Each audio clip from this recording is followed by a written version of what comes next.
प्रिय विद्यार्थियों, कैसे हो आप सभी। हिंदी परिवार की जो यात्रा हमने शुरू की थी 2 दिन पहले, उसमें उसको आगे बढ़ाते हुए और आगे का जो वीडियो है उसको हम आपके सामने प्रस्तुत कर रहे हैं। पहले हमने पढ़ा था साहित्यिक परिचय, जो छायावाद के जो ब्रह्मा के नाम से प्रतिष्ठित जो कवि हैं, प्रमुख छायावादी जो कवि हैं जयशंकर प्रसाद, उनके बारे में हमने उनका साहित्यिक परिचय, जीवन परिचय, उनका कृतित्व, ये सब हमने देखा था। आज उसी क्रम को आगे बढ़ाते हुए जो आपके पाठ्यक्रम में जो चीज़ दी हुई है उनको पढ़ने का प्रयास करेंगे। जो पाठ आपके उसमें दिया हुआ है पाठ्यक्रम में, उसको पढ़ने का हम प्रयास करेंगे। यहाँ मैं आपको बताना चाहता हूँ कि आपका जो पाठ्यक्रम है उसमें साहित्यिक परिचय 4 नंबर का और इससे संबंधित जो आता है कुछ भी, जैसे केंद्रीय भाव हो, उसका सार हो, इस कविता का केंद्रीय भाव लिखिए, सारांश लिखिए, तो ऐसा प्रश्न के रूप में 3 अंक का और आता है। तो उस कविता का सार साहित्यिक परिचय 4 + 3 यानी कि 7 अंक का ये मैटर आपका हो जाता है। तो यहाँ पहला उसमें दिया हुआ है स्कंदगुप्त नाटक से ये जो गीत लिया गया है, क्योंकि आपने पढ़ा है साहित्यिक परिचय में कि जयशंकर प्रसाद जी ने नाटक लिखे थे। वो नाटक के मामले में बहुत प्रसिद्ध हुए थे। उनके ऐतिहासिक परिप्रेक्ष्य में रचे गए जो नाटक हैं उनमें देश प्रेम की भावना का भी विकास होता है और ऐतिहासिक परिप्रेक्ष्य के भी हमें दर्शन होते हैं। तो यहाँ ये देखना होगा कि इन चीज़ों को, पाठ को पढ़ने से पहले कुछ चीज़ें ऐसी मैं आपके समक्ष रखना चाहूँगा ताकि आपको साहित्य के साथ साथ इतिहास की जानकारी भी अनवरत रूप से मिलती रहे और आपको रुचिकर वो पाठ बन सके। तो देखिए, इसमें है जयशंकर प्रसाद का जो नाटक है स्कंदगुप्त, उससे ये गीत लिया गया है, देवसेना का गीत। पहले सबसे पहले हम इस शब्द पर ही विचार करेंगे, क्योंकि आपको इस प्रकार से खोजी प्रकार का होना है ताकि आपका शब्द भंडार विकसित हो सके। इसी क्रम में मैं स्कंद शब्द को लेता हूँ। स्कंद एक पर्यायवाची है, आपके जाना पहचाना पर्यायवाची एक देव हैं, भगवान शिव के जो पुत्र हैं कार्तिकेय, जिनको षण्मुख यानी कि 6 मुखों वाले जिनको कहा जाता है, कार्तिकेय का ये पर्यायवाची शब्द है। यहाँ जो पूरा लेंगे तो स्कंदगुप्त, यहाँ पर गुप्त शब्द जुड़ा हुआ है। तो भारतीय इतिहास को जब हम देखते हैं तो ये भारतीय जो इतिहास है उसका स्वर्ण युग इसको माना जाता है, इस काल को माना जाता है। गुप्त राजाओं के द्वारा शासन किया गया था। तो उस समय स्कंदगुप्त नाम का एक भारतीय शासक था और वो शासन करता था। तो उसी समय हुआ क्या कि हूणों का जो विदेशी आक्रांता थे, हूण जाति से, उनका आक्रमण भारतवर्ष पर हुआ था। आर्यावर्त उस समय संकट में था और जो यहाँ दिखाई दे रहा है आपको स्कंदगुप्त, वो उसके रक्षण में लगा हुआ था। देखने से पता चलता है स्कंदगुप्त की जीवनी, तो ये पता चलता है हमें कि लगभग 12 वर्षों तक इन्होंने अपना शासन भारतवर्ष पर किया था और हूणों से जो अपने देश की जो सुरक्षा है वो करने का प्रयास किया था। इसमें आप देखेंगे कि एक दूसरा पात्र आता है देवसेना, जिस पर कि ये जो पाठ है, जो गीत है, वो टिका हुआ है। देवसेना जो थी वो मालवा का राजा था उस समय। मालवा का राजा बंधु वर्मा उसकी बहन है और हूणों के आक्रमण के कारण उसका भाई जो है बंधु वर्मा, उसके सहित उसका जो पूरा परिवार है वो वीर गति को प्राप्त हो गया है हूणों का आक्रमण के कारण। अब ऐसी स्थिति में अकेली रह जाती है, जो देवसेना है वो अकेली रह जाती है और देवसेना के मन में ये भी है कि वो अपने भाई के स्वप्नों को साकार करने के लिए राष्ट्र सेवा का व्रत ले देती है और ये हूणों के आक्रमण से अपने राष्ट्र को सुरक्षित रखना चाहती है, स्वयं को सुरक्षित रखना चाहती है और अपने भाई के स्वप्नों को साकार करना चाहती है। तो इसी क्रम में उसका एक निहित उद्देश्य ये भी था, स्वहित ये भी था कि उसने हाथ बढ़ाया था किसकी तरफ, उस समय जो राजा था स्कंदगुप्त, इसकी तरफ। लेकिन मालवा के जो धनकुबेर की जो कन्या है, उसका नाम विजया था, उसके प्रति जो स्कंदगुप्त है वो आकृष्ट थे। अब प्रणय निवेदन किया गया है देवसेना के द्वारा स्कंदगुप्त को प्राप्त करने के लिए, लेकिन स्कंदगुप्त इसके प्रेम को, प्रणय निवेदन को ठुकरा देता है और वो विजया से प्रेम करने लगता है। धीरे धीरे अपना जो कार्य है, अपना जो मानसिकता है उसको वो बदल लेती है, और जब उसकी जो आयु है वो जीवन के अंतिम क्षणों में अर्थात वृद्धावस्था तक वो पहुंच जाती है, तो उसका जो स्वप्न है वो टूट जाता है और वो अकेली ही जीवन यापन करने के लिए तैयार हो जाती है। वो पर्णदत्त नाम का एक वृद्ध था, सन्यासी था, उसके साथ आश्रम में रहना वो पसंद करती है और भीख मांग करके खाती है, गाती है, इस प्रकार से। तो यहाँ कहने का अर्थ ये हुआ कि उसने अपने यौवन काल में, देवसेना ने अपने यौवन काल में जो भी महसूस किया वो उसके द्वारा, उसके मन में क्या है कि उसने जो भी युवावस्था में जो भी कार्य किया था प्रणय निवेदन करने का, वो उसको लगता है कि ये भ्रमवश किए हुए कार्य थे और वो वेदना की अनुभूति महसूस करती है। और अंत में ये होता है कि जब देवसेना ने प्रणय निवेदन किया था स्कंदगुप्त से, तो स्कंदगुप्त ने ठुकरा दिया था। अब उस अंतिम चरण में, यानी कि जो जीवन यात्रा का जो अंतिम चरण है, वृद्धावस्था है, जीवन संध्या है, उसमें स्कंदगुप्त प्रणय निवेदन करता है देवसेना से।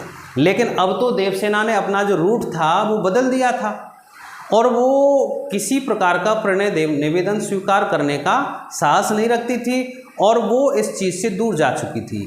अब उन्हें राष्ट्र निर्माण का जो कार्य था, राष्ट्र को बचाने का जो कार्य था, वो हार करके थक गई थी और उसके मन में ये वेदना आई थी कि अब जो प्रणय निवेदन किया है स्कंदगुप्त ने, उसके लिए वो मानसिक स्थिति से इस तरह से दुखी हो गई थी, पीड़ा की अवस्था में वो आ गई थी।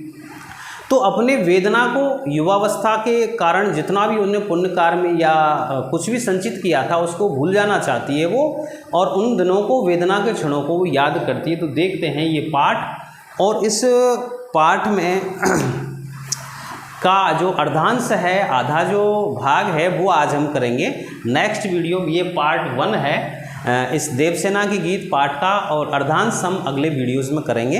देखिए, पढ़ने का प्रयास करते हैं। इसमें देवसेना की वेदना और निराशा की अभिव्यक्ति यहाँ पर हुई है।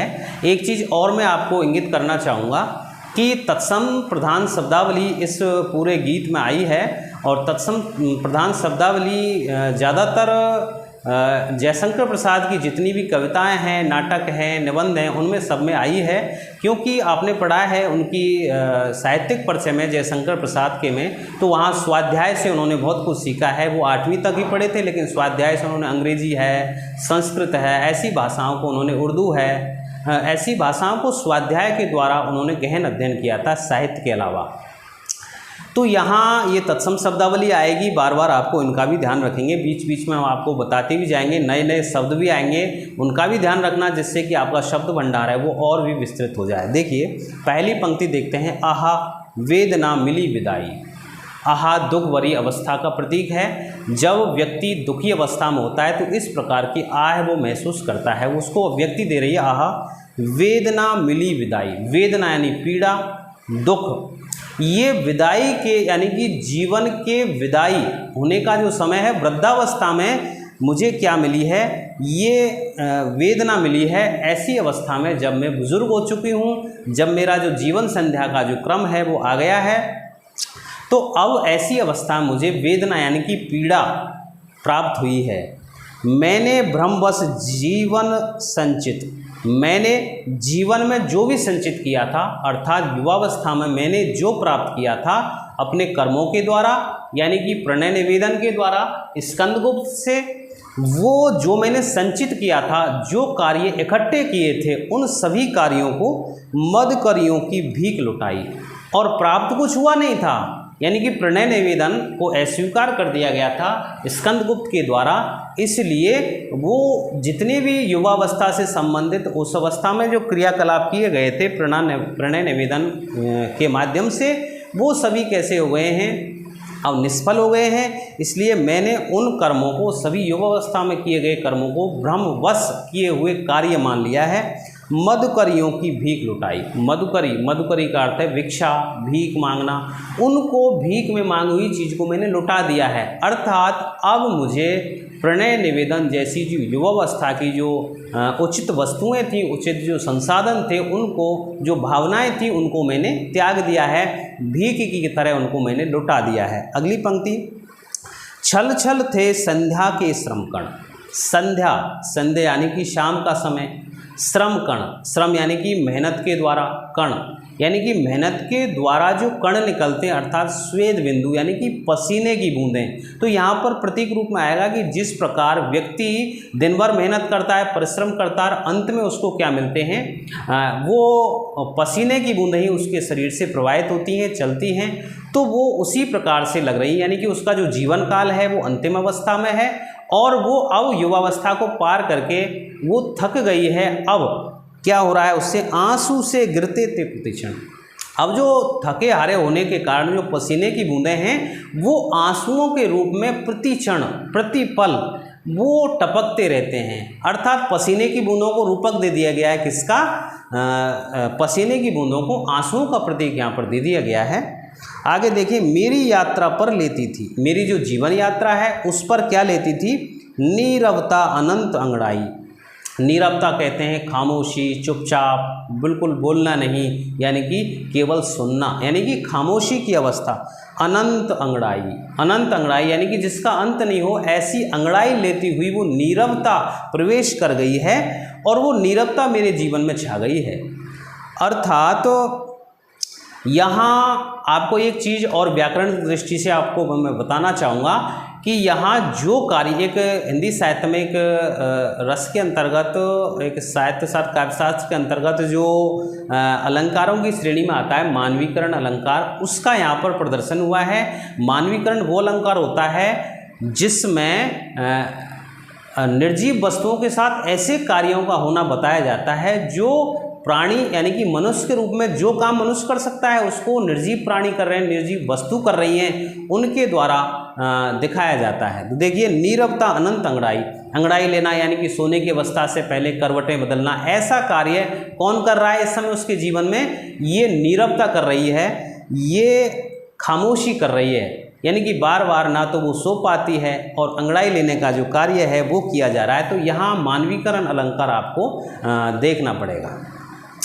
आगे देखेंगे, श्रमित स्वप्न की मधुमाया में। मधुमाया यानी कि मधुर स्मृतियाँ, मधुर यादें, मीठी मीठी यादें जो युवावस्था में प्रणय निवेदन के द्वारा स्कंदगुप्त से प्राप्त होनी थी, उनकी जो यादें हैं।